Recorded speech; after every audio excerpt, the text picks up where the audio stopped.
What's going on? You checking the load boards? You talking about technology? What are you doing? Oh, you're looking for loads? Oh, check this out. No way. Please do help me wish a warm welcome to my co-host. She's visible. It's real. It's What's real. up, Sue? How you doing? Hey, I Doing like fine. the How about you? stars. Well, Yeah. I was trying to put Murphy on there, so I may get that on there next. So All we'll right, see well, what that's cool. happens. Murphy in the sky with Yeah. diamonds. Also, we have a new robot friend in the corner of the screen. If you Okay. can see take a look at that. And I see so, Fireflies note taker. No. Fireflies, no, that's no, but if you're able to, I don't know if you're able to watch the live stream, but Oh you'll no, see I that we usually. have and by the way, I'm checking the live stream on LinkedIn, make sure we're good there. Yeah, we're good. We should be fine. So we are live on YouTube and LinkedIn. We're talking about auto logistics, auto transport, car shipping. I know it can be a bit of a snooze, depending on what you do, but the thing is, as I was talking about, what's the first step in auto recon? The answer is auto transport. So, no matter what vertical you're in, I truly believe that logistics is part of your life. That's why Thursday's show is all about automotive logistics. And so, having said that, we have a special guest today. We have Danny from DSK Haulers on, right? Yes. And so I'm going to do a bit of a screen share. There's Danny. He made the cover. He made the DVD cover. He's on Sports Illustrated next week. No, he's not. This is Danny. And thank you, Danny, for joining us. He's in the wings, ready to go. Now, I revisited. I did a cost per mile show in the past.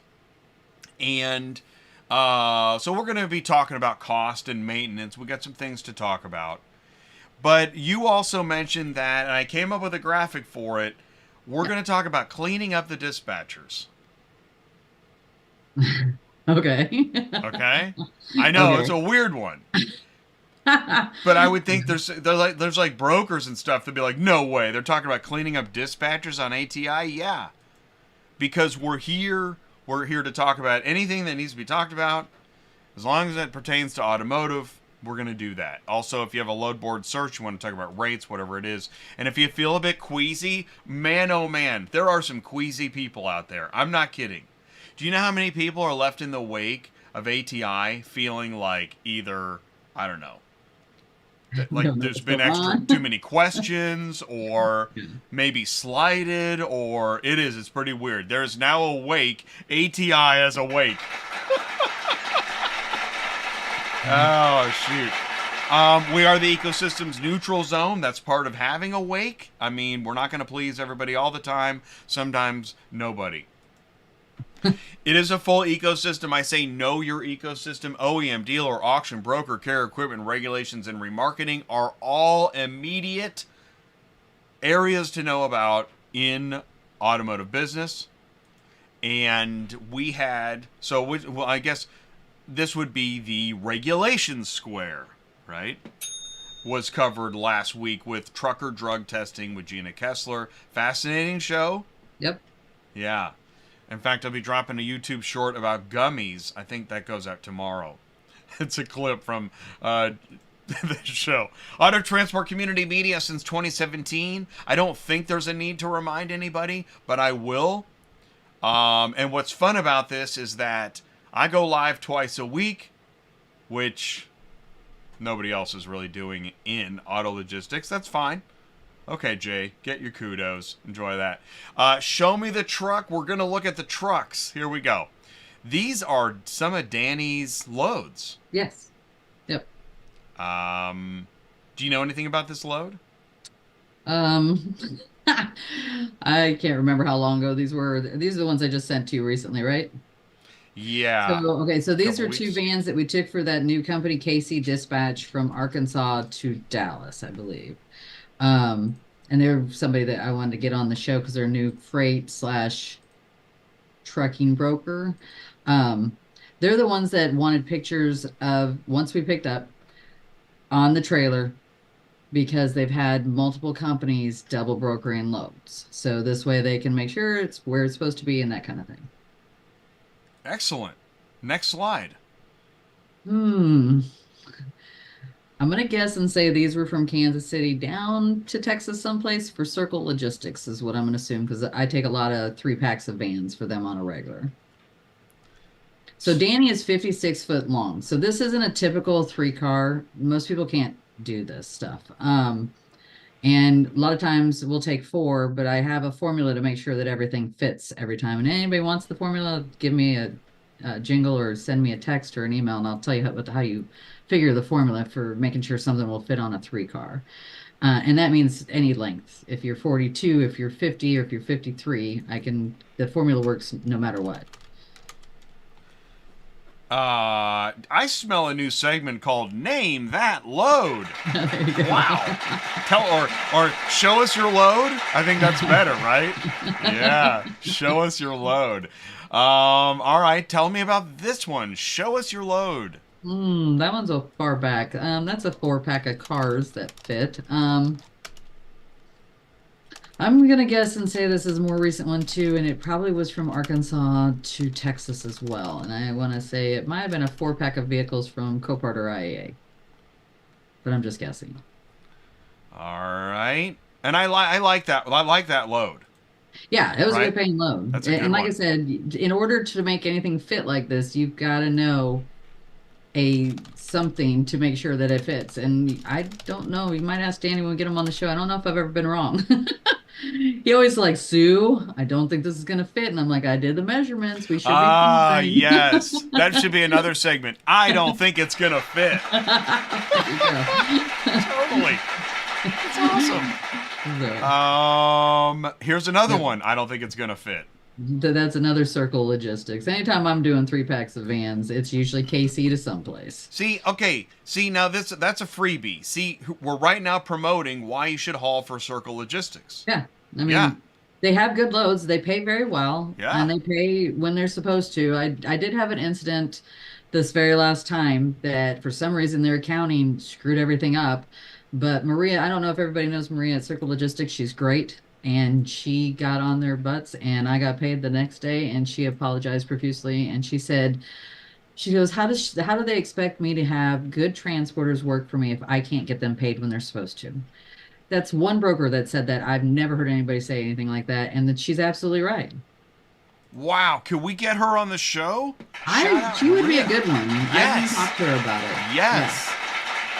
ATI is a place we want to hear from anybody who's helping improve the ecosystem. Yeah. Yeah, perfect. Please bookmark that for me. That's awesome. Okay. Oh, what do we got here? 3 junk vehicles is what it looks like to me. Yeah. Yeah. I'm not sure which one that one is. That one on the top, he might have driven that one up, right? Yeah. Yeah. The other 2. Oh, I know which ones these are. We just did this load. Okay. This was a load from Tennessee. We dropped one in Memphis. We dropped the middle car in Memphis. We picked up another car in Memphis. Actually, believe it or not, both those ran and drive. And I know that doesn't look like that. But we dropped off the middle car in Memphis. We had picked up that other car in Nashville. It was going to Grenada. And then I picked up another vehicle in Grenada. Everything was going down to Texas. And it paid decent. It's been a rough week, though. I will say that. I don't know if any of them noticed it, but there's only like 29,000 loads on the board right now. So, whoa. Do you want to share that? Because I was just writing down. Pre-owned logistics notepads. Thank you. The show's called Should I Stay or Should I Go? And I want you to talk about why that is. So we're calling it that because, well, I have this happen all the time, and I'm sure most people do. Like you get a load and you find out that you're not going to make it in time. They're not going to leave it out. And you know that, how often does that happen? Every once in a while, but very few and far between are they willing to set it outside. And so you have to reason out. So say you get there, and we're going to talk about this with Danny because this is why this all came up. But so he got to one of his places and they closed at 5, and he got there a little bit after that. He didn't know whether he should stay or should he go, and that's why we named the show that. Do you really want me to go through the whole thing, or you want to wait until he's on the show so we can talk about it? Okay, so you're teasing it up. That's I'm good. teasing it up. And we want to know, and I'm in the live chat here, is that should I stay or should I go? Who's playing? Who wants to play Should I Stay or Should I Go? Somebody's playing it right now. Should I stay or should I go? I think that's a regular thing every day when you're looking at loads and just trying to decide how far your driver can get and whether it's worth stopping to grab something else to be there the next day. That it all kind of goes, and there's several factors that go in should I stay or should I go. That's right. So we'll cover a bunch of different ones. Okay, good. So we got several factors. Now, I also want to say this. I shared it on LinkedIn, and I said it a different way, is that should I stay or should I go is happening. Mm-hmm. But what happens if a shipper hears that? What? Wait a minute. What do you mean, your guy? Wait a minute. Here's what I'm getting at. You know that there are folks, and I saw this too. Shout out Marco. Marco just posted on LinkedIn this morning something that grinds his gears is somebody saying they've got 17,000 carriers. Mm-hmm. I was talking to somebody about this yesterday. Is that it doesn't make me mad that you say you have 17,000 carriers, but I'm saying, where's that button? I'm saying no. I'm saying you don't have 17,000 carriers. Now, the thing is, if a shipper thinks there are 17,000 carriers, or 170,000 carriers, or 17 million carriers, or whatever you tell them, and then you tell them that the driver, your car, we got a driver right down the street empty, ready to go. Yeah. Okay. Not only is he not empty down the street ready to go, but he's still staring at the load board waiting for the rates to go up. And by the way, rates to go up doesn't imply that he needs, extra cash to go to a cruise. He's waiting for the rates to go up so he can cover his expenses and run a business. And the shipper has no idea that that's happening. No. Okay. Well, and do they even care? Would they care? Hey, they got their own shit to worry about. So, should I care? Well, yeah. I mean, they're worrying about their overhead. They're not worrying about anybody else's overhead. And that's fine too. We all have something to worry about more than we want, right? Yeah. But should I stay or should I go is real. There are carriers right now waiting for the rate to go up to an acceptable level where they can accept it and run their business. And just to hammer it home, the shipper might be saying, but I already pay that. I'm paying plenty. Well, you might be paying plenty. It just means the carrier's not getting enough. Okay. I know. Tough subject. That's no fun at all, Jay. Keep it to yourself. Do you remember this one? Oh, and Danny's going to be up here in a minute. We're talking about you, Danny. By the way, I would say that's a Dallas load to someplace. Now, it was a 2-pack with one single. My driver, wow, it's been a while. I can't remember his name now. He used to call those the U-bodies. Yeah, I think that's what they're called. U-bodies, yeah. Oh my gosh, I can't. Don, my gosh, shout out to Don. I learned a lot from Don. And which one is this? Which load of Danny's is this? This isn't Danny? This is not Danny. Yeah. OMG, really? Oh man. Well, okay. First of all, dead giveaway. Okay, so that's not a state. So that's, this is another country. Yeah. Okay. So that explains a lot. Right. Well, maybe not. I mean we've seen some crazy shit here too. So. Why not? How do you load that?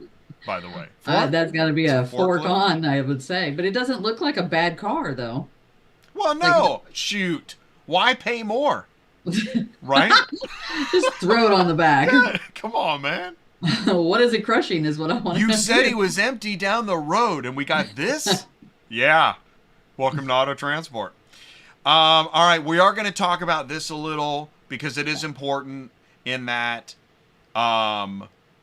this is a picture of a situation where a driver couldn't pull his truck and hook up to his trailer because this guy is parked on the street. Right. Now, pass.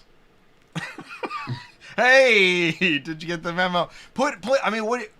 Anyways, we'll keep, I don't know what to say. I want to say this before Danny gets here. I got two things I'm thinking about right now.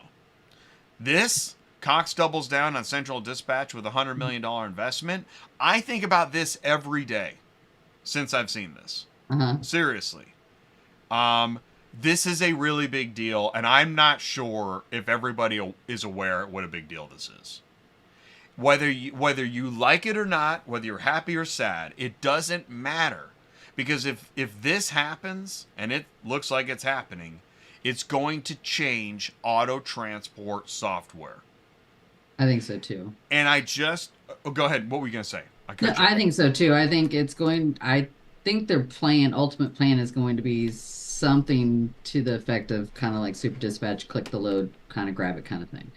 But the other thing they need to do, and if they're listening, I hope they are, this whole rating system, the fact that we do not get notifications of ratings any longer is crazy. We don't know if we've got a negative. We don't know if we got a positive. We don't know anything. So I don't know why they took that away, that we're not getting the emails anymore, but it definitely needs to be redone differently. I was just thanking Elena in the live chat. Thank you guys so much. This is, when you jump in the live chat, we appreciate it so much. Shout out live chat. It's a big deal. Thank you. Chris has a question too. Oh, Chris has a question? Cool. Let's about go his right overhang. So, yeah, he can have overhang. We just don't do it through Missouri. And actually, Danny got busted up in Michigan for overhang, and I'd never heard that before. And we need to probably ask him who pulled him over, if it was a hypo or actual cop, because I'm sure it's going to make a difference too on whether they knew what they were doing. Because I don't know about anybody else. Has anybody else had overhang issues in Michigan? And I've been doing this for 20 years. Michigan. I was immediately thinking Missouri. Yeah. Missouri, Mm-hmm. and then someone the other day, and I'm trying to remember, there's another state that came up. Can't remember what it is. If someone it's one of my girls, Alina, if you remember, I think it was you. Tell me which state it was. But I've never heard Michigan ever. And he got busted over there for overhang. I just want to say this is that the other news story, overhang, everything's on the table.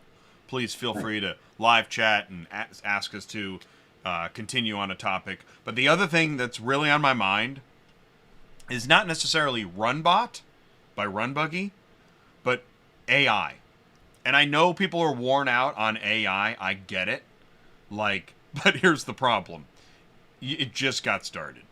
And I'm going to tell you this. I feel so lucky. I just watched an AI webinar by this guy who's not like a ridiculous corporate tool. It was awesome. I learned a lot. Cool. And here's what I'm going to tell you the takeaways. Here's 2 takeaways. Go sign up for premium ChatGPT. I didn't even know there was such a thing. Yeah. It's $20 a month. Is what the guy said. I'm going to go check it out. And if it is $20 a month, I'm going to sign up. The other thing is that Microsoft has got this Bard AI, whatever, and they just rebranded it to Gemini. And he's saying go sign up for that too. Now I'm going to hold off on Gemini for a second.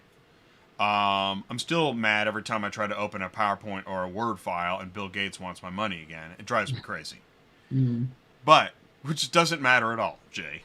The point is, ChatGPT Premium and AI, what is going to happen is this. This is going to happen. AI is going to be a part of everything. Which brings me back to Runbot AI. Let's talk about what Runbot AI should be able to do. It's going to utilize machine learning, which means it'll learn, right, independently. Mm-hmm. It won't be programmed. It'll learn to prioritize operational tasks, delivery challenges, and offer insights in complex scenarios, which, by the way, who does that now? A dispatcher. Right. But it doesn't replace a dispatcher. It gives the dispatcher better tools, faster ability. This is the thing. We're all so worried. I think that's part of the AI thing. We're all worried we're all going to be replaced. Right. Well, is a mechanic replaced by the tools? No. The tools don't jump into the engine. The mechanic uses them. It's the same thing. Now, can you do mechanic work without a bunch of great tools? No. I mean, maybe. It's more like Castaway mechanic. That was funny. But I mean, but it's a tool. These are tools.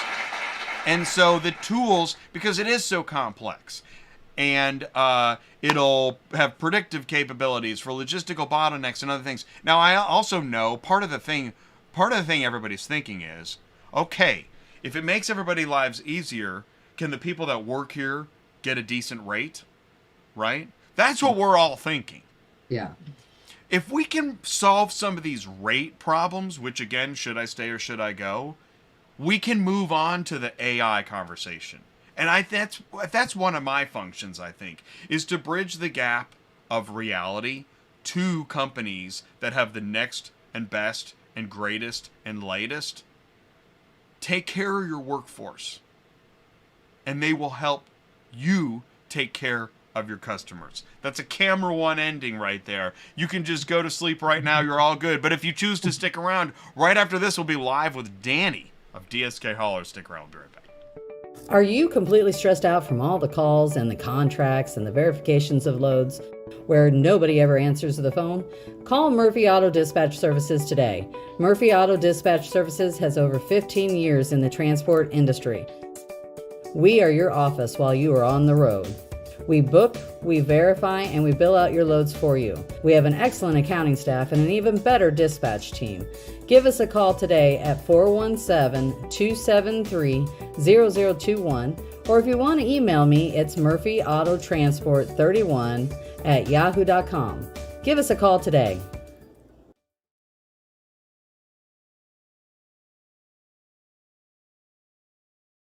Murphy Auto Transport Services. That's the voice of Sue. Sue is here. She's my co-host on Thursdays.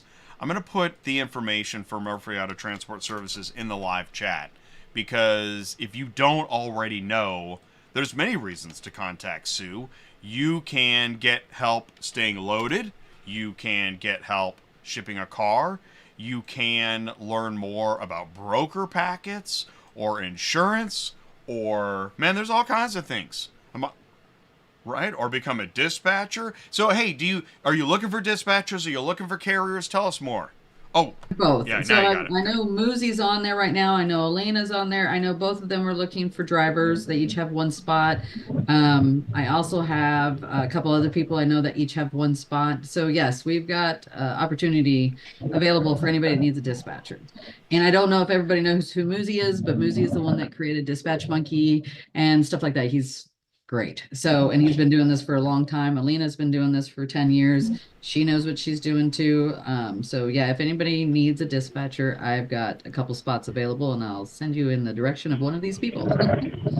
Hey, I just want to say, and we got Danny here. Before we get Danny, Chris says, yeah. Well, James says Michigan's cracking down on overhang. Okay. And Chris is thanks. I know Missouri's bad, running New Jersey, PA general area, but yeah, thank you, James. Awesome. Yeah. That's awesome. And if you have any details, right? Now that we're aware, this is how information works. Now that we're aware, are there more details? Like, I don't know, speed traps, or what, are there areas or highways? Hey, well, I will say this. I don't know if everybody knows this, but if you use your Google to, for finding a place, it will bring up speed traps. I don't know if everybody knows this. Like, whenever I even go from here to Branson, I'll put it up and it'll tell me if there's a cop that's have a speed trap up there. So I know it uses up your battery, but it works. And then when they add AI to that, you'll know where he goes next. Exactly. Exactly. Right now, there's a law enforcement guy like, what? Yeah, I didn't know that. Hey, Danny, can you see us and hear us okay? I can hear you guys. Awesome. Hey, Danny. Hey. Hey, I'm going to listen in. Sue, you talk to Danny. Okay. He's your driver. So we're going to talk, I don't know, do you want to talk, Danny, first about like expenses, or do we want to talk about what happened the other night when we were talking about whether we should go or stay? That's the name of the show. So where do you want to start? It's really up to you. I mean, expenses, we can start with expenses. Okay, so as we all know, everybody has expenses. They have maintenance expenses, and Danny's had an incredible lot of expenses just this last month. What do you about almost 10 grand, True, right? true, true, true. Yeah. And Yes, I those aren't think, yes. about Sorry. that. Yeah. And they're not technically maintenance. They were you had your what was it called? Danny, I can't remember. Uh, you mean the breakdown? Yeah, I know you changed out your 22 DEF. things have, Um, yes, and your DEF, turbo. maintenance and turbocharger Yeah. got replaced. So yeah, 2023 has been so far. And, Um, and this the is most like painful. and this is like your second truck, correct? Since you started? Correct. Yes. Correct. Yeah. So what let's do you hope, think the that's the average end. lifespan of a pickup truck is in this business? 2? Ooh, it's so hard to predict. It'll depend on the maintenance, on the Yeah. fluid that you're using, you know, I mean- how you drive, where you drive, you know, how much weight are you pulling, a lot of things. Also, you cannot really rely on the manufacturers that much anymore. I Right. mean, I've seen guys with, you know, brand new trucks with 10,000 miles on the odometer, having to replace transmissions, of course, under warranty, but they're out of work for months. Right. because Parts are in back order. It's a disaster. Yeah. Right. So, like, through my experience, the average that I've had trucks last is anywhere between 2 to 3 years. Mhm. That's probably a good Yeah. Average. That's probably, you know, if you're working full time, I would say, yeah, about yeah. 300,000 And- miles. Yeah. yeah, Well, yeah. we'll see. Yeah. And see, now, if you take into the fact that you could have, say, a single axle tractor trailer with, a sleeper unit. So you don't have to rent hotel rooms, that kind of thing. And, Of the course. cost of, let's say the cost of your truck was, I'm going to guess $70,000-$80,000, right? Yeah, I actually got a good deal on it. I Yeah. bought it brand new in North Carolina. I think it was 70 out the door, and I do not pay sales tax because I'm not every dealership knows this, but once you have apportioned plates, you do not have to pay sales tax. But a lot of dealers will charge you that, and you'll have to wait 1 year to get it back. So, yeah. So That's good I enough. think out the door was around 70,000, maybe a little less, 68 maybe. And on average, I think you can find, and I haven't looked at them lately, but I know that a single axle tractor trailer, if you buy a used one, shall we say, and I'm not saying an old one, you probably get it in that price range. So, That's a good question. I know nothing about, semis or, bigger trucks. I think there used to be a guy, Carlos Braxton, right, on the show a lot. And Yeah. I think he bought a bigger truck, right? He went from a pickup truck to a bigger truck. So Yeah. I'd like to know more about that, yeah. I think I don't know if Carlos is on today, but I know when Carlos bought, it wasn't a true big rig. What are those smaller ones? What are they? So and this is actually interesting because Braxton would be good to talk about this because he ended up. The thing is, I think it changed up his configuration, which caused him some other. They get a different trailer too. Yeah. At the Yeah, same time. but Yeah. but he ended up Oh, okay. having some issues. Well, what I think we all learned is it's important to know what will changes in your truck and trailer configuration due to other parts of your Switching out. equipment. Because I think he would say if he had it to do over again, he might have picked a different cab. Mhm. I think so. Oh, wow, okay. Yeah. Yeah. So and I point that out because it's a big, and unfortunately it's hard to unwind Yeah. that decision. Yeah. And here's the only reason why I'm putting comparisons together is if you have your CDL, it's not a big deal. I know a lot of the truck drivers out there do not. I know Danny does. But a lot of them could actually be in what we're talking about, and those trucks go for what, 1 million miles? Now, don't get me wrong, you're still gonna have the same problems. You're gonna have transmission, motor, but you probably aren't gonna have it as soon as you do in a pickup truck. And the guys that I have had that had a big rig and a truck, like when they've replaced the motor, they both paid $20,000 for the motor in the big rig or the pickup truck. So that would be something that when you're getting into this business, you need to look at, because you have hotel expenses, you have different expenses if you don't have someplace you can sleep. And, right, Danny, because you rent a hotel room every night. No, I sleep in the truck, and I usually get a hotel On the weekends. Saturday for my 34-hour restart. I have to have that. But other than that, I mean, it would be hard. It's not only that it's costly, but you also have to find a place to park. Not every hotel has a proper parking Place for it. a 53 foot trailer, Right, right. And I know some of the guys stay at like the Flying J's and stuff like that, and they can make reservations ahead of time. I don't know if they're all like that, but I know that Paladin would do that on a regular basis, make his reservation before he even got there. Yeah. Hey, I just updated my virtual Yeah, background. but you got to know your numbers. Well, we're always tweaking, right? So what's the number one number that you find that you need to keep track of? Is it fuel? Is it tires? What is it?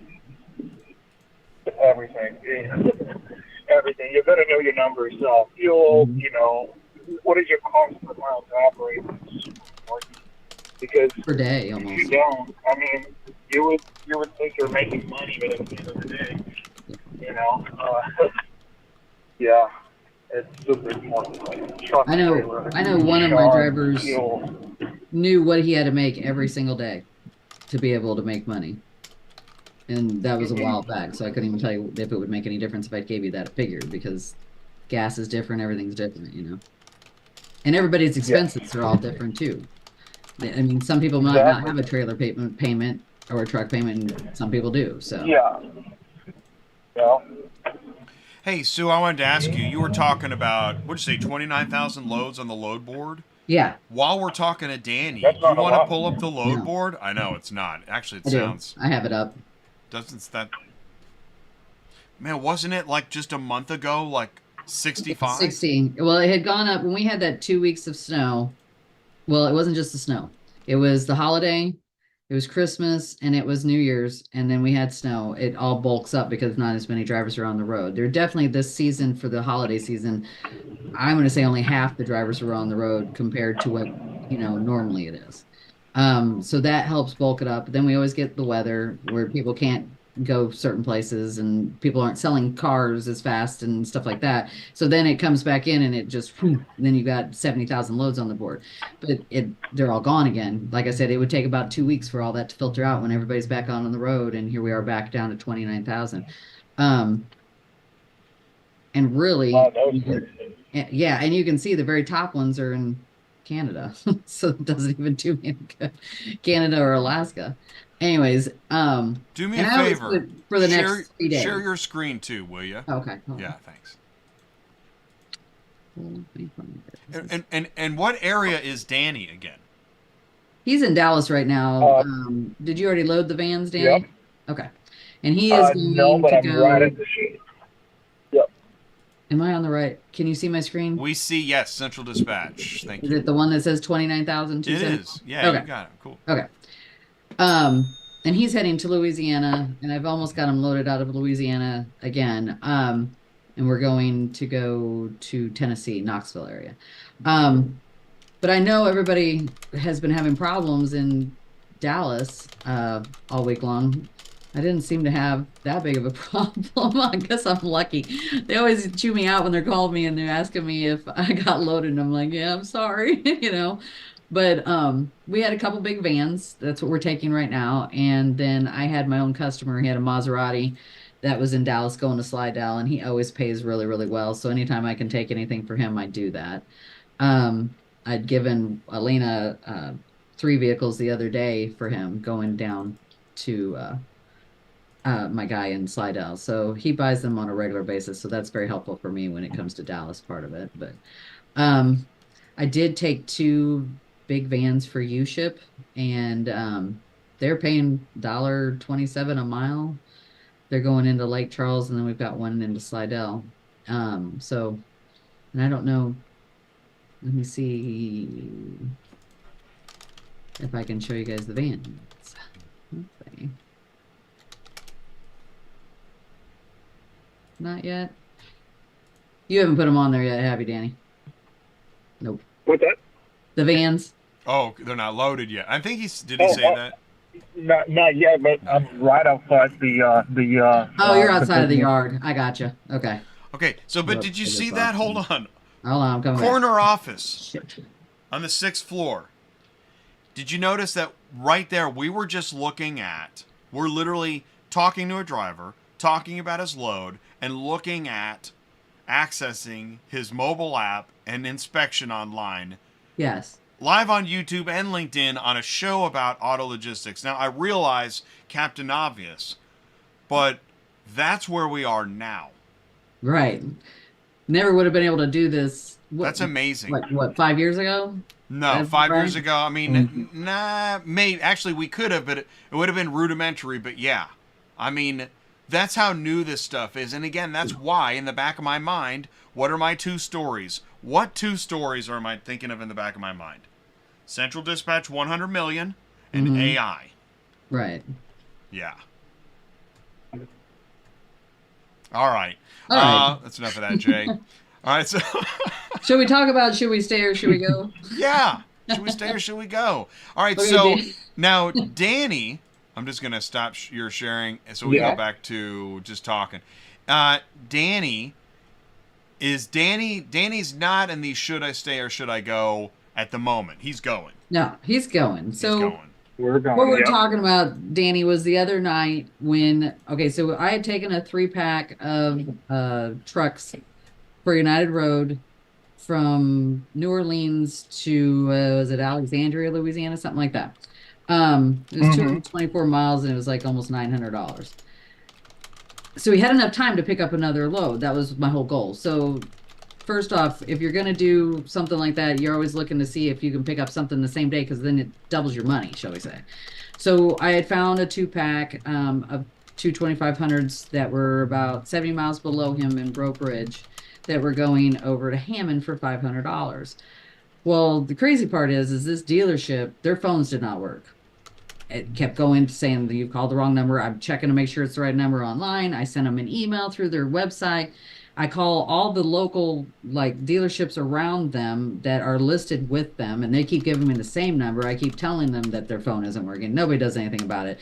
Danny shows up there and there's nothing wrong with our phones. And I even checked again and it's still their phones aren't working. So whatever. Anyways, when he got there, they were in the fleet department. They wouldn't let him pick it up because the fleet department closed at 5. And even though they were open till 6, nobody would help him. So here's the question. Do you stay for that extra $500 or do you go? Because I already had a 3-pack out of Baton Rouge, which he was about an hour away from, and that was going to Dallas. So the conundrum is this: do you go or do you stay? Do you want that extra $500? Now, if Danny could have picked up the 3-pack and gone to Dallas and been picked up the same day, then we're making money. If we can't do that, then you stay for the extra $500. Because why not take an extra $500 if you got to spend the night anyways, right? So that's what you always have to think about. Now, if he had been able to be there and we could have picked up a load and say this load that I got, he could have picked up, but they closed at 4. That wasn't going to happen. Then if he could have done double that amount, I would have told him to go. But I knew he wasn't going to make it in time to be sure that we could get loaded and get out of there. Out of Dallas, yeah. Yeah. So, and now I think that's that was a one good of move. the things that we deal with when we're doing this stuff. And it's always a question that me and Danny or whoever driver will talk about, and whether it's worth staying or not. Or for example, I think last week, didn't we leave without one too, Danny, because we wanted to get to the next place so we could make enough money. And I always say, if it's a $300 car, there's no point in spending the night for a $300 car when you're going to make more money the next day. Because to me, if you lose the whole day for say $1,500 over $300, you're not making money. You need to move. This situation that we dealt with the other night is a little different though, because we knew we weren't going to make the time. So he picked him up that morning. It was only an hour drive over to, well, no, it was 2 hours to About drive back an hour back. Yeah. So it was worth doing to pick up that extra $500. And then you were there this morning to drop, right? Yep. So was. But the dealership told me that I got the number wrong when I spoke to the manager. Anyway. All right, that was a good description. I like that. I like that because for a dispatcher, Yes. this is an ongoing thing. I'll tell my story of should I stay or should I go. Yeah. I had an extreme version where I had a driver that would insist that we sit and wait for days. Right. We really did that. I've had a couple of them myself, yeah. And he Until would something send good me comes up. photos. He started sending me photos each morning outside the view outside of his window saying, hey, I'm getting tired of this view. And I was thinking, well, me too. So what are we doing? And he was saying, well, we're just going to wait. We're just going to wait until those rates come up, and I need you to work on those. I need you to negotiate, Jay. It's like when my grandpa used to say to me, don't be afraid of work. I'm like, I'm not afraid of it. Okay, well, don't be afraid of it. So, yeah, I'm negotiating. I'm trying. I'm scanning. I'm freaking out, you know. Yeah. I'm drinking.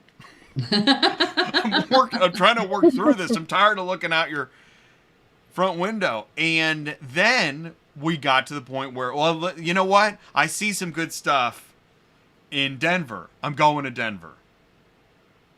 I'm like, oh my God. Yeah. What? Wait, you're going to drive? Okay, well, I see one. I'm just going to grab it. I'm going to call it. I'm going to grab it. I'm going to go to Denver. And he's off. And now I'm not only not booking that car to Denver, which, by the way, as a dispatcher, I had a rule. If I didn't book it, then I wasn't going to charge you that percentage. Right. You know, everybody's different. But I just was, I don't know, I was trying to be, whatever. Right. I knew that, and this gets to another principle of mine. I knew that this is a red flag, and if I get enough of these red flags, we ain't going to be able to continue this. Right. We're not working together. Yeah, this is crazy. So, gets the car, goes to Denver. All I remember is, at one point he caught in a sandstorm near Phoenix. Like, this whole idea of just picking up and going to another city and hoping for better, doesn't work. No. That doesn't I've work. never had it work either. That does not work. And right now somebody's doing that. Yeah. And it doesn't work. And now you're just driving angry. Now you're like all the other four-wheelers on the road. Yeah. Right? You're ticked off. You have nothing on your truck. and that's a problem too. But so you also can't sit there. No. Right? You can't. And this is why the make decisions, you have to make a decision. You have to, we used to talk about this, booking out of Houston. Mm-hmm. I always found Houston at the time to be one of those cities where you got to make a decision. That's where Danny's from, so yes, we know. Yeah. Yeah, one of the worst cities, Houston, Dallas, and Austin for me. My least favorite. Yeah. Good, dude. Absolutely. In Houston, you got to make a decision. In Dallas, you got to have brass balls. Yeah. Right? Okay. And so, yeah, you have to make a decision. And the thing is, so with this guy, when I'd say, listen, man, I booked one. I got a good paying van in Houston. We're in Houston. We're near Houston. We're in Beaumont. Whatever. I got a good paying van. We're going to get out of here. Well, what are you going to... And then we go into Negativeville. Well, what are you going to put with it? I'm working on that. Yeah. All right, well, man... You know, I got my truck payments, my house payments, my pool payments. I know. Can we get off the phone so I can go book stuff? Yeah. You know, and this is where, it takes a team. It'd be like the quarterback looking at the coach. Well, what are we going to do? You're going to go out there and you're going to run this play. Well, what if it doesn't work? Forget about it. We got 4 downs. So how long was the driver working for you? I mean, take it away, Danny. What were you going to say? No, I was going to say, how long were you guys working together with that driver, specifically, Randy? Too long is the answer. Too long. Too long? Oh, okay. I will say this. In all's fair in love and war, and he doesn't watch this channel, I'm sure. There's no way he's still hauling cars. That can't be possible. is that I actually spent a Thanksgiving. The family, relatives, everybody was inside hanging out. I stood on the back porch trying to find a forklift driver in Virginia Beach. That would work on Thanksgiving. Yeah. Which didn't happen. So No. I basically just missed Thanksgiving and a forklift driver. Yeah. Like, I mean, well, what, you know, come on. We got to work together. Right. So that's, well, you asked. No. All right. So we got, should I stay or should we go? We're talking about maintenance. Danny, we know you're busy. Sue, how about this? Expenses, maintenance, rates, turbo, pickup truck, transmission, sleeper, CDL, anything that we're forgetting before we let Danny go? I don't think so, unless Danny has something he wants to talk about. that we Danny, didn't cover. how about this? How about parting message? What would you say to it's? Okay, who sets the rates, Newbie. Danny? Who Yeah. who sets the rates? Yeah, there you go. Who sets the rates? Yeah. Yeah. This is a philosophical question. I think it's a trick question, but the question is, who sets the rates in auto transport? Both. Shipper and the driver could set these rates as well. Shipper and the driver. Shipper and the driver. Okay. And now, My opinion, yeah. so when you said, do you feel like you're able to negotiate for the rates, or Sue and Danny, do you feel like you're able to get the rates that, a driver needs to haul the vehicle and run a business in today's marketplace with its 29,000 loads? Is it monthly? Is it I think weekly? it's hard, but I know Sue is doing the best for me, so she's got my back. And it's other than that, it's probably hard to get more money. Opinion is always. Right. Sue helps you Very focus competitive. on the driving. Yeah, she's the best. Can you imagine if you had to do all that yourself? Honestly, I cannot imagine, Jay. I cannot imagine. It's a lot, It is a lot. Well, and I know that's a loaded question. There's somebody right now saying, I don't have a dispatcher. I don't need a dispatcher. I don't want a dispatcher. And I'm not trying to talk you into one. Right. But it is, I can imagine that, yeah, if once you get accustomed to having the dispatcher manage that stuff, to go, Danny, what happens if you let go Sue tomorrow? What are you going to do? Well, I wouldn't go far doing it myself, honestly. I mean, there's so much to do all the time, so many things to worry about. It just would be impossible for me.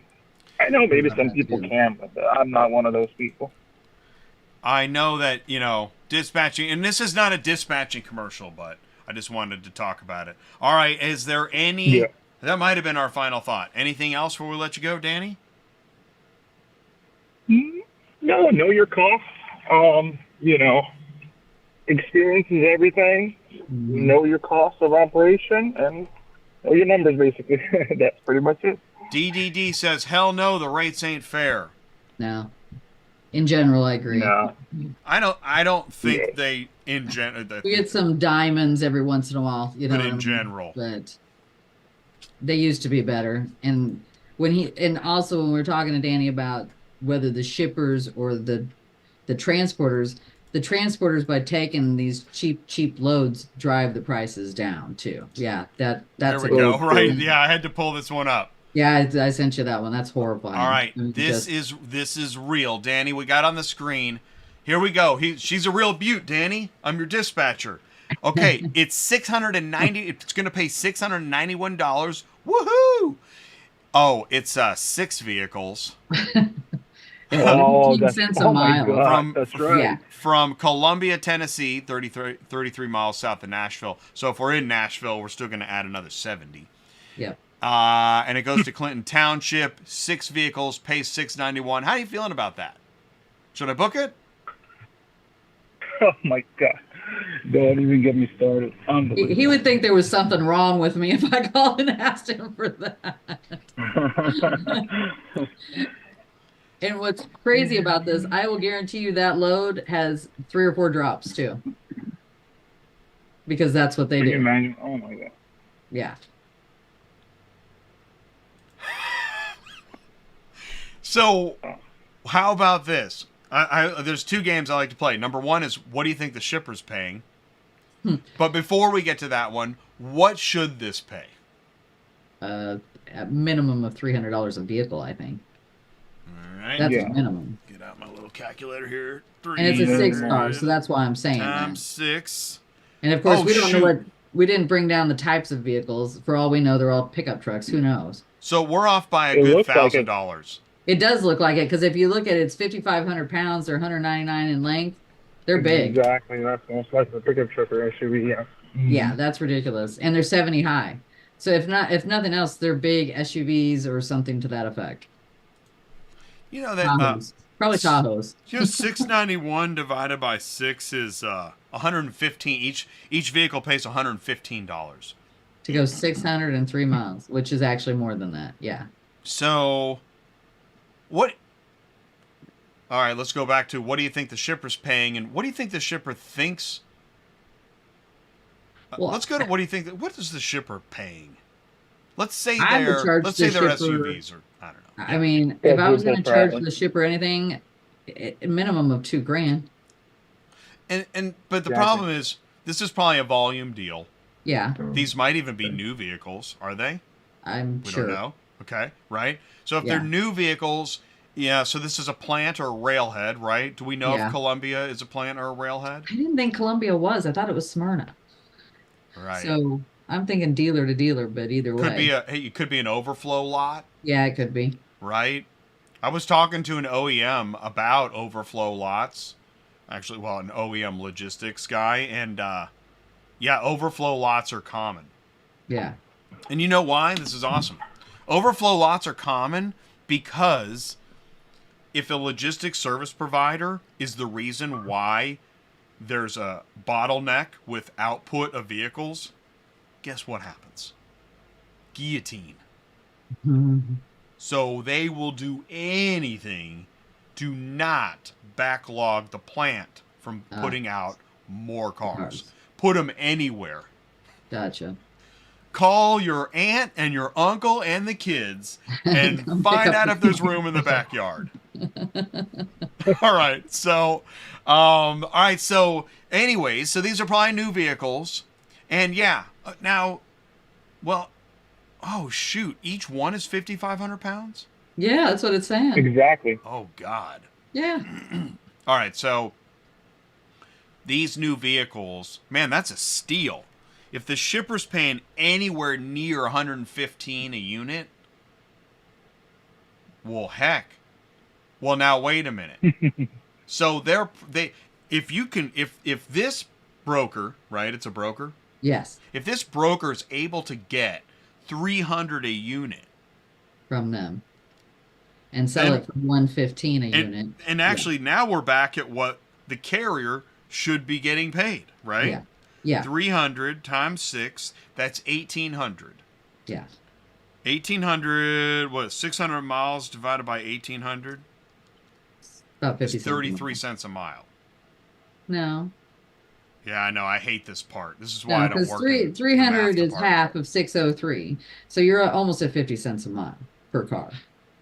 Okay, yeah, you're right. Okay. So would you do it for $250 a car and the broker keeps $50 broker fee? And at that volume, why not? I think what's happened too. I would. It's kind of like taking them to Detroit too, where you're going to get bank at it. Yeah, exactly right. So, the broker fee could be $50 a unit. Especially if you're moving 2,000 units. Well, shoot, it's probably 5,000 units times $50 broker fee. Still going to make, man, $250,000 on this deal. Yeah. And I think it's kind of like soda. Why is soda? You're charging me like $1.50, $2 for a soda when the syrup and the carbonation was only like a nickel or a dime. Right. Right? Is that what's happened? The sodatization of auto transport rates? Because you don't need to make. Listen, if you're paying me $115 a unit and you're making $115, $175 a unit, what happened? Yeah. It shouldn't be more than that. That's crazy. horrible. I mean, it's terrible. Yeah.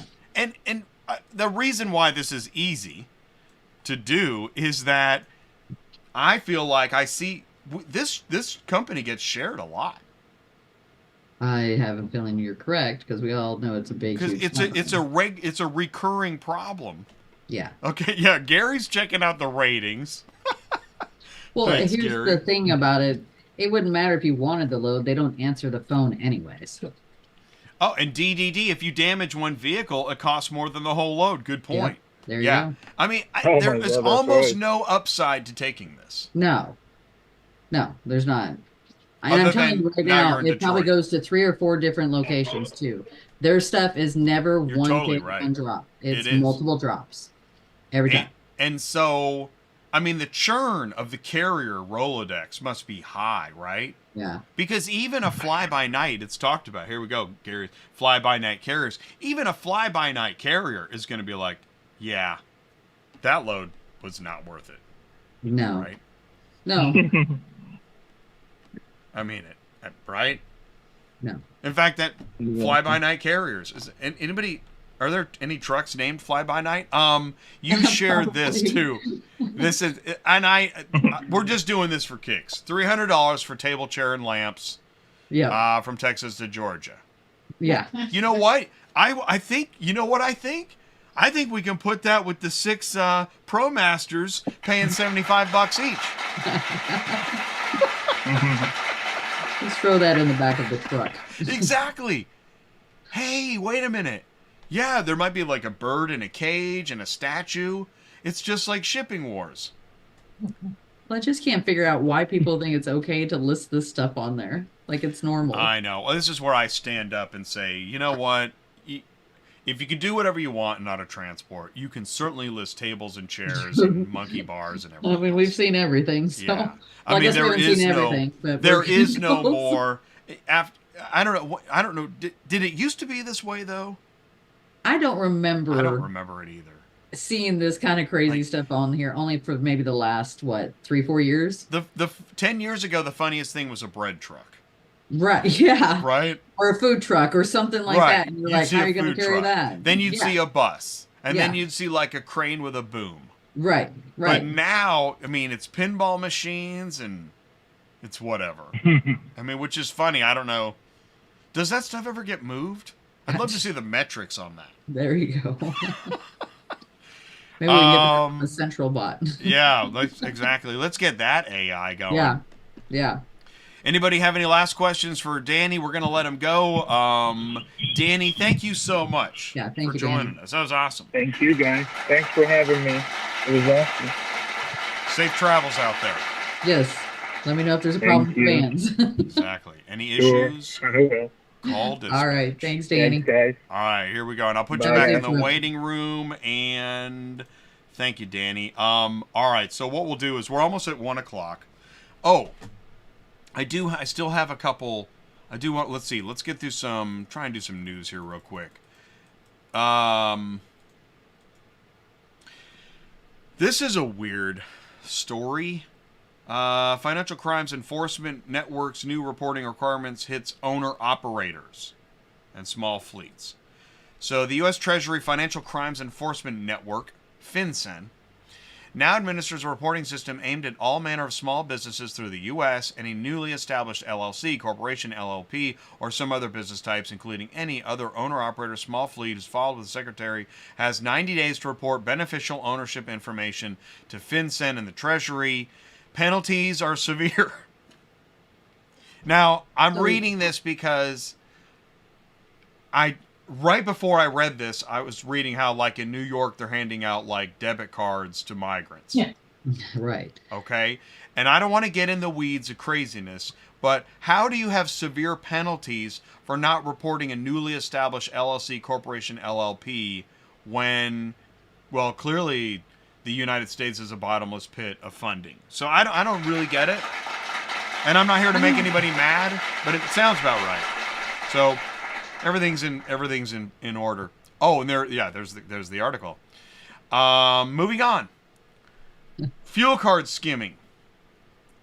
Now, it is what surprised me Okay, two things surprised me. One is magnet strip cards that don't have a security chip Uh-huh. have higher chance of getting defrauded. And Yeah. scammers can take advantage of environments in which the driver relies on the magnet strip. And what they'll do is I guess scammers will disable the chip reader. I don't know. But just, stranger danger, beware. For the driver, once fraud is detected, the card will be blocked. This causes a problem on the road. And one fleet was saying 10 grand a month in fraud charges. Wow. Whoa. So we all have our hats on now, like, let's go to us. Right. Do you think about credit card skimming in your daily life? No. See, I try, That actually, happens. I try to, and then Yeah. I forget because I'm in the transaction.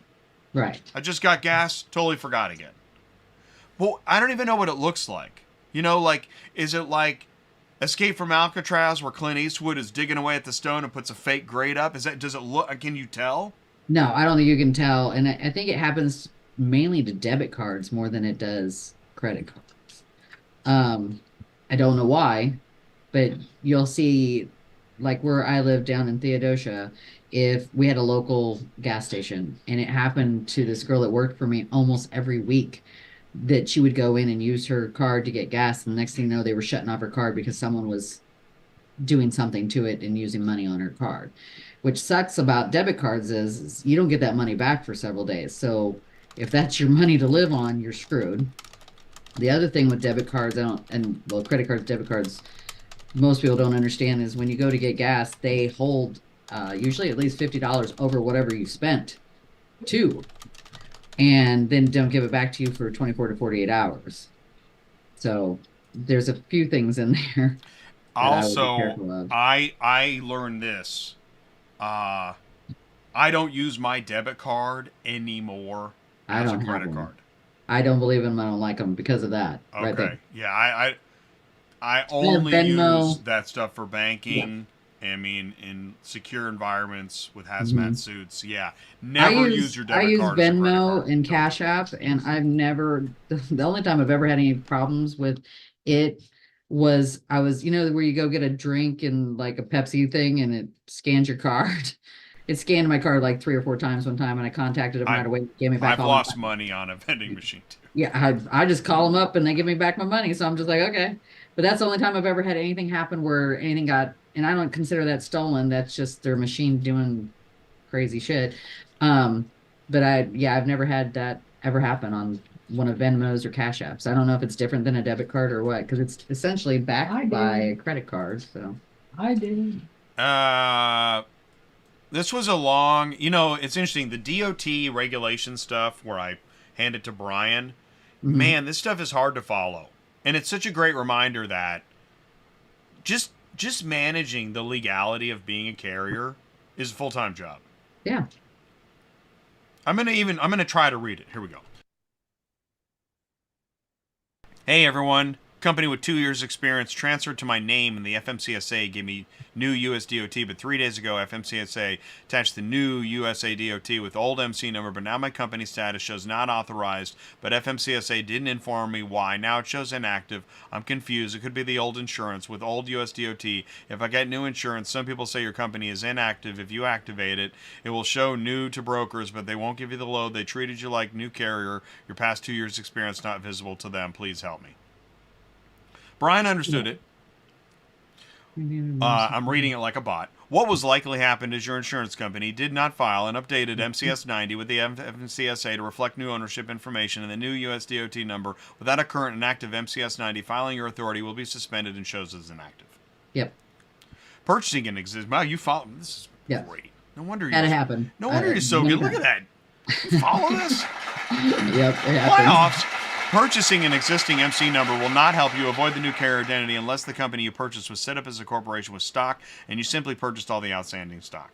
Any other sale or transfer will require a new USDOT number, and therefore the record will show as a new carrier despite the age of the operating authority. Many brokers don't catch this, but the high-quality ones will catch it and flag you as a new carrier, as they should, because unless you purchase an ongoing and operating entity with the existing management and such, you are a new carrier.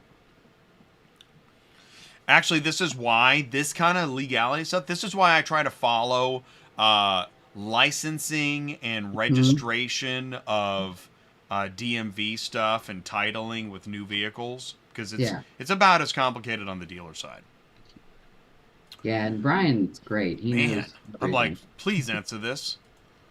Here we go. This is blank. We had this company was featured just a few weeks ago. Yes. Same company. Same Blank company. One Trucking. This blank one is the company I was talking about, the fake broker. Scam, fake company, no insurance, fake paperwork. Be aware of this carrier. They are harming the industry for their stupid purposes. Carrier like this has no place on Central. Do not give me any order. And they replied, "You're a fake company. Our papers are on Central. I sent you all my papers when you gave me the fake contract. So I let you know I got the 3 cars from blankety blank with payment paid COP by the dealer and picked up on time, delivered on time, the contract direct from the dealer. That's why I canceled your amazing contract. We'll send..." Amazing. That's awesome.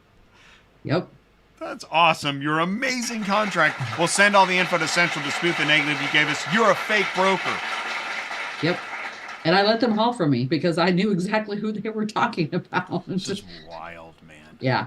So I think this will be important, camera one. With your $100 million investment, there has to be a way to clean up some of this stuff. I don't know exactly how, but I'm telling you, you have to do something, right? Well, yeah, because once this goes and there's, say, all of a sudden you have 10 people on here who's not getting paid, it's too late. It's absolutely too late for anybody to do anything. Those people are out all that money. So there's got to be a different way of doing this, I think. I think Chris Chamberlain booked a show earlier. I think DDD might be booking a show. Let's do it. Let's go to the live chat. Let's do it, DDD. Dispatching live in May. Driving without a dispatcher. Man, dude, everyone will tune in for that. Yeah. So yeah, let me know if that works, DDD. And it doesn't matter. See, that's it. And I said this before. It doesn't matter what I think of the topic. What matters is if it's relevant and important. And that's what we're going to do. We're going to talk about anything relevant and important in automotive. Not the weather. We might talk about cocktails at the end of the show. Oh, here, check this out. Watch this video. This is awesome. There's no sound. And the first time I watched it, like, the customer got my attention. Then I was like, wait, I got to see that again. So it'll keep rolling. Okay, so we're playing volleyball. And the volleyball net goes through the days. The shipper lobs it over. The broker to the carrier, to the broker, the shipper to the customer, and... Blam. Bam! The customer knocks the broker and the carrier out, but the logistics manager is there to help kick it back to the shipper. But by the way... Did any work get done? I don't know. I don't know if anything got delivered, but check this out. Go, customer, go. This is so funny. It really, interestingly enough, it tells an actual story. So, shout out. I don't know who made it. It's pretty cool. I like it. I think I got another. We need to talk about broker bond. Yes. All right, so take it away. What are we doing? So I had someone call me the other day and they had worked for a broker and they hadn't been paid and they didn't know how to go about doing any of this stuff. So how it's supposed to work, if you need to file against a broker bond, you have to wait 30 days after it's been passed due. That's the number one thing. 2, make sure you keep your contract. You're going to have your contract. You're going to have your bill of lading. To go find out who their broker bond company is, go to Central Dispatch, go look up their information. The broker bond company is there. Each of the broker bond companies have different procedures. Most of them want you to send an email. They'll send you a packet, something to that effect. Some of them have an online. Some of them you actually talk to. So once you get all their packet information and whatever they need to process, usually what happens first is I always ask the bond company if they'll answer you if they have any other situations with this particular company. Just so you kind of know what you're getting into, because as we all know, there's not as much money against a broker bond as there should be. You may never see any money. And if they've got a whole bunch of people listed trying to go after this particular broker, you're probably at the bottom of that list and you're probably not going to see a dime. Now, if it's a normal broker and maybe they just slipped up, and you know how some of these broker accounting departments never answer the phone. In particular, this one he called about is a broker that I deal with on a regular. We've always been paid, so I kind of think it's a slip up. But we told him how to go. We gave him the broker, bond company, phone number, name, that kind of thing to call them. And usually, what happens if it's a slip up, that bond company will just call the actual broker and say, "Hey, this company didn't get paid. What's going on?" And they'll get it straightened out right then and there. That's not always the case, but with this one, I think that's what's going to happen. But he didn't know anything about doing it. He had called me from the show, and we helped him, get all the information. But it's not a common practice to have to go against a broker bond, so I thought we better talk about it and go over it a little bit. Well, I appreciate that. I'm glad you did that for us.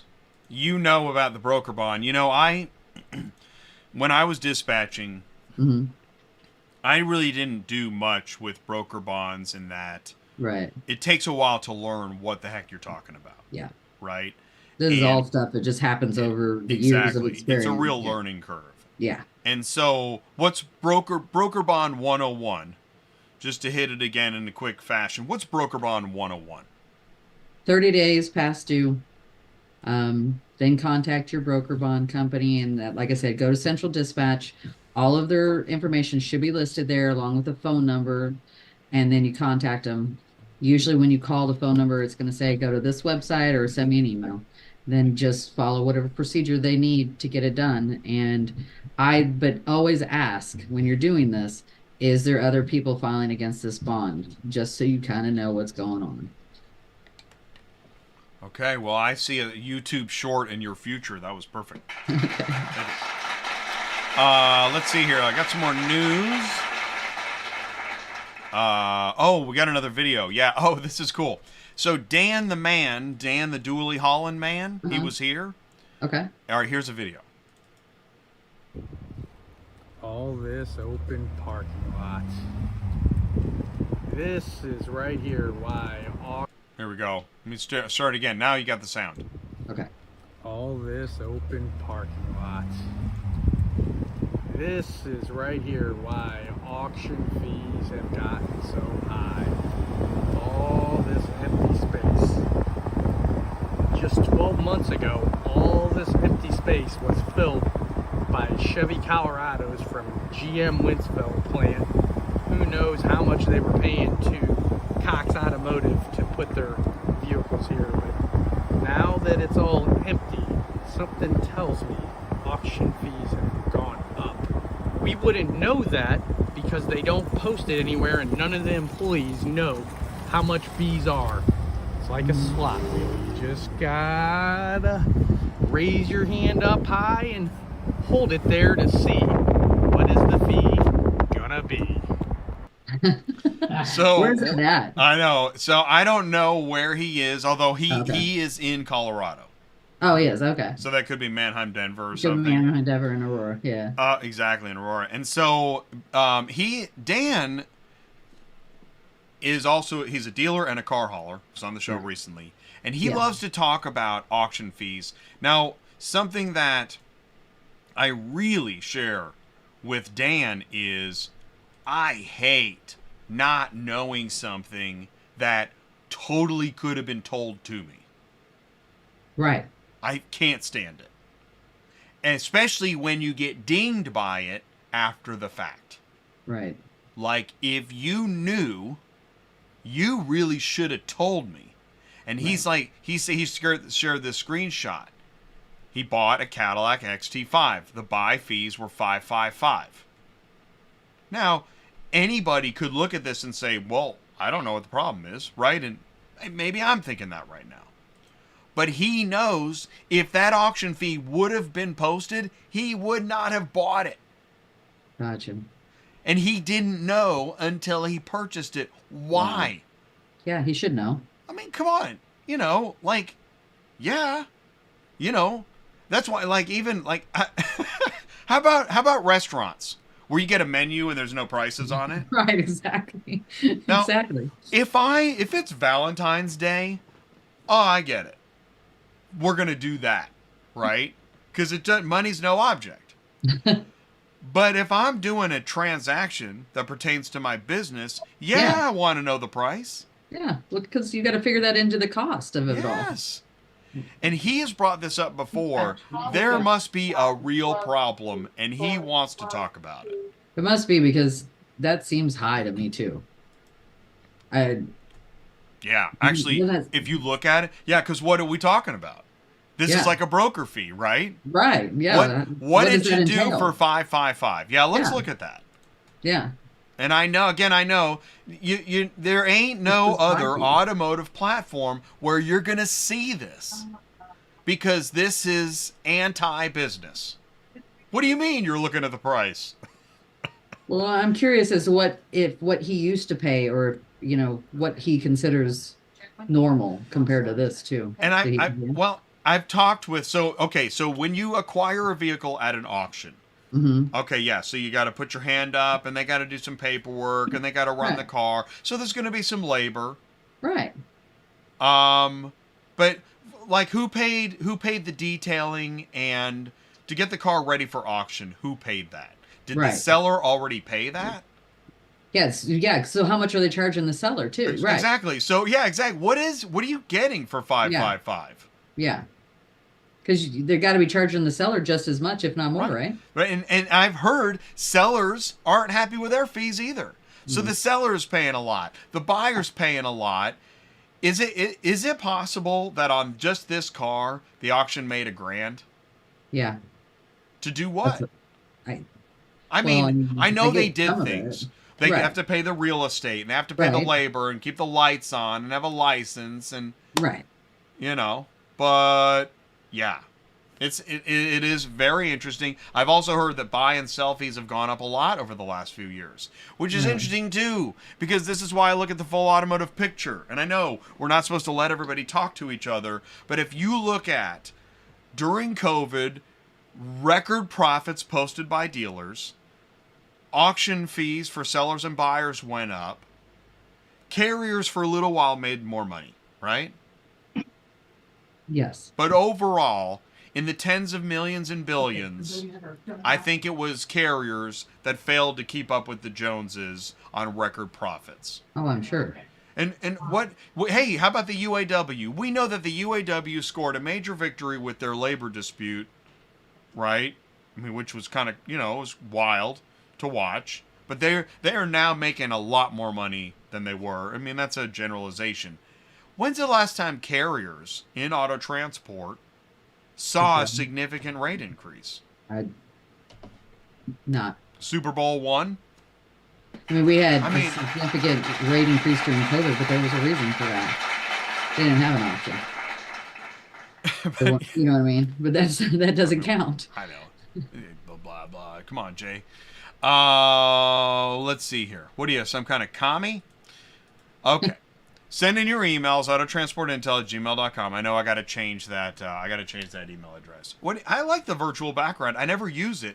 It's actually because of you that I'm like, well, I never use Let's the do virtual it. background. Yeah, looks pretty cool.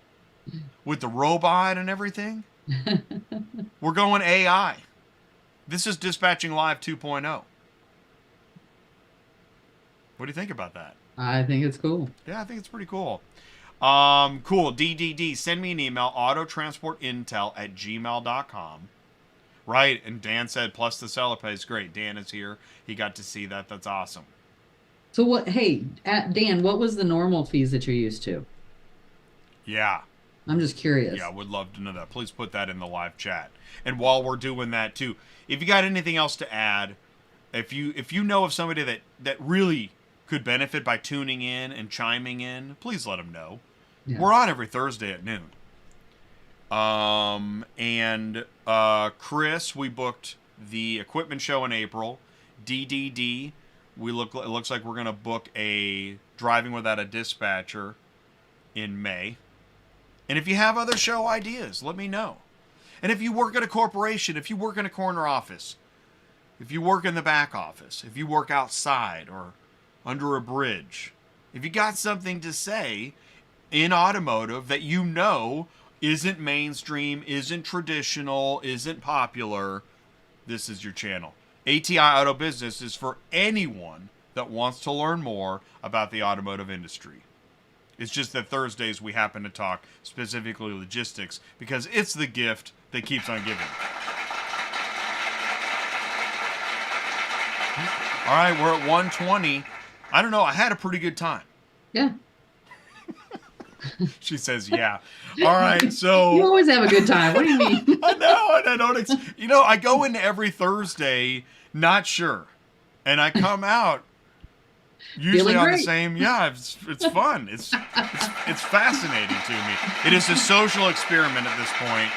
And, hey, this is show 157.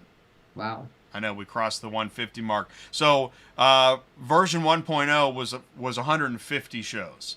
We're now in version 2. Okay. And so you being on camera is Yeah, perfect timing. So cool. That's a lot of applause button for one show.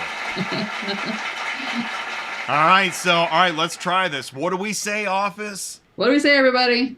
And Janice just walked out the door. Oh, Janice just Goodbye, walked out the door. Sue. Goodbye, Sue. Thanks, everybody. See you Thank you guys. so much. We'll see you next time. Please do join us every Thursday. Oh, hey, Yeah. there may not be a show next Thursday. Okay. This happens periodically. Schedules get crazy. But we will be back. Well, we'll definitely be back another Thursday this month. So stick around. Take your notes. And we got to come up with what's our... Oh, I will do this. Here's what I did do. Because I don't know about next Thursday. The 22nd, we have Travis from Conus Trucking. Okay. Legit car hauling business, owner, manager, driver, all that stuff. Okay. That's gonna be a good show. So let's make notes of the things we need to make sure we need to talk about. And great job on the should I stay or should I go? That was good.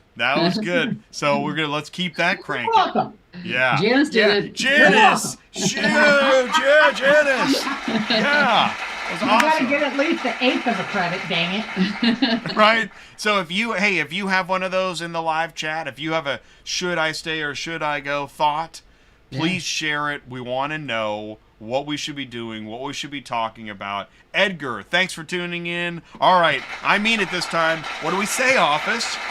Goodbye. Sue. Bye, Sue. Thanks, everybody. Stay Thanks, you tuned. guys. We'll see Thank you next you. time. Peace out. Thank you.